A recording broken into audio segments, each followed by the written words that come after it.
안녕하세요. 27년차 이코노미스트 홍춘욱이라고 합니다.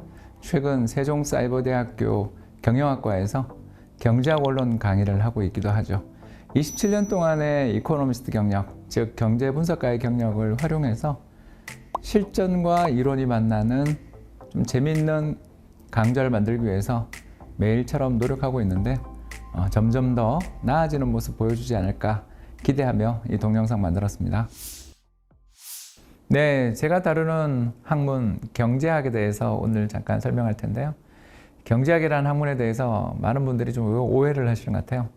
굉장히 수식으로 덮여 있고 그래프가 잔뜩 나와 있는 어려운 학문이다 이렇게 생각하시는 분이 많은데, 사실 그건 이제 전공자들 그리고 저처럼 박사학위 받으러 가시는 분들한테는 분명히 사실이에요. 그러나 일반인들 입장에서는 이 경제학이라는 학문이 굉장히 유용한 학문입니다. 바로 뭐냐 하면요, 바로 세상이 어떻게 돌아가는지를 설명해주는, 세상이 돌아가는 이해를 하는데 도움을 주는 학문이라고 볼 수 있겠어요. 특히 경제학이 다루고 있는 주요한 대상 중에 하나가 바로 우리 인생과 직접적 연관을 맺고 있는 주식과 부동산 시장에 대한 이야기를 들려드리게 될 거예요. 대체 왜 주가는 오르고 그렇게 내리는가? 더 나아가서 부동산 시장은 어떤 이유로 인해서 한 지역에 국한됐던 상승이 전국적인 현상으로 번져나가게 되는가?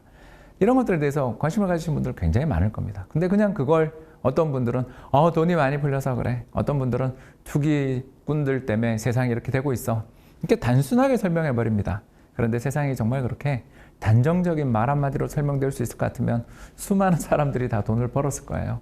결국 우리가 경제학 공부를 해야 되는 이유는 이런 여러 가지 사회 현상, 특히 돈과 관련되어 있는, 바로 다음에 나오는 주제인데요. 경제학이 다루는 문제라는 것은 결국 저는 뭐냐 하면 희소한 자원이라고 생각해요. 우리가 생각하기에 가장 희소한 자원은 두 가지예요. 두 가지. 첫 번째는 뭘까요? 방금 이야기했습니다. 돈. 다른 한 가지는 뭘까요, 여러분? 시간입니다. 우리의 인생은 짧고 유한하잖아요. 그런 짧고 유한한 시간 속에서 어떻게 우리가 그걸 효율적으로 배분할 것인가를 매일처럼 사실 경제학을 떠올리지 않고도 우리는 이미 노력을 하고 있었어요. 근데 그걸 이제 좀 더 명쾌하게 잘, 그리고 다른 사람들의 행동도 이해할 수 있는 방식으로 한번 해보자는 거죠. 더 나아가서 경제학은요, 두 번째가 바로 뭐냐면 실용학문이에요. 현실을 설명하지 못하면 그건 의미가 없어요. 다시 말씀드려서 예전에는 정말 잘 통했던 그런 학문적 이론이라도 현실과 맞지 않다면, 제가 27년차 이코노미스트 그랬죠? 경제 분석을 27년 하면서 현실과 맞지 않은 경제학 이론이 얼마나 많은지 좀 많이 배웠거든요. 그래서 강의에서 현실과 이론의 관계에 대해서 잘 설명드릴 거고요. 마지막 세 번째는 우리 공부를 하시는 분들, 여러분들의 시간은 굉장히 중요해요.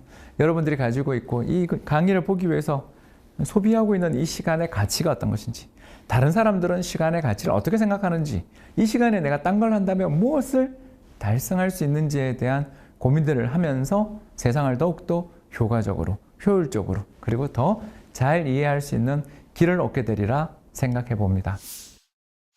네, 지금까지 본 맛보기 동영상 어떠셨어요? 경제학이라는 게 어떤 것인지, 그리고 우리 삶이랑 어떤 연관을 맺고 있는지에 대해서 설명드리려 노력했는데 만족하셨는지 모르겠습니다. 다음번 본 강의에서 뵀으면 하는 마음 가져봅니다. 감사합니다.